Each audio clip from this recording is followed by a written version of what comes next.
Bonjour à tous! Aujourd'hui, on se retrouve dans le Nouveau Testament, Matthieu, chapitre 5. Les béatitudes. À la vue de ces foules, Jésus monta sur la montagne. Il s'assit et ses disciples s'approchèrent de lui. Puis il prit la parole pour les enseigner.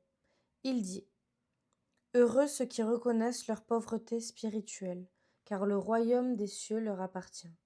Heureux ceux qui pleurent, car ils seront consolés. Heureux ceux qui sont doux, car ils hériteront la terre. Heureux ceux qui ont faim et soif de la justice, car ils seront rassasiés.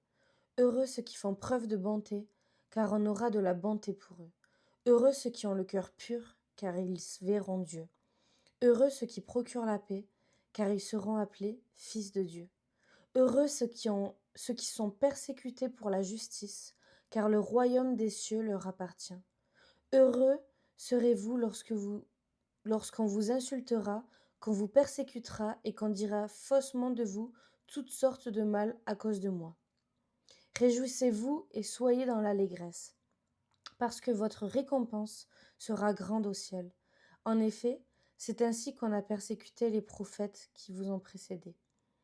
Vous êtes le sel de la terre. Mais si le sel perd sa saveur, avec quoi la lui rendra-t-on ?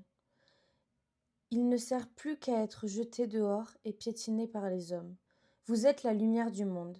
Une ville située sur une montagne ne peut pas être cachée, et on n'allume pas non plus une lampe pour la mettre sous un seau, mais on la met sur son support et elle éclaire tous ceux qui sont dans la maison.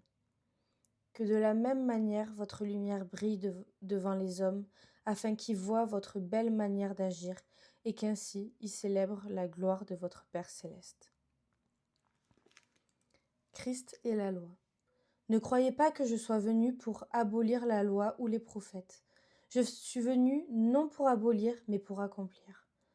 En effet, je vous le dis en vérité, tant que le ciel et la terre n'auront pas disparu, pas une seule lettre ni un seul trait de lettre ne disparaîtra de la loi, afin que tout ne soit arrivé.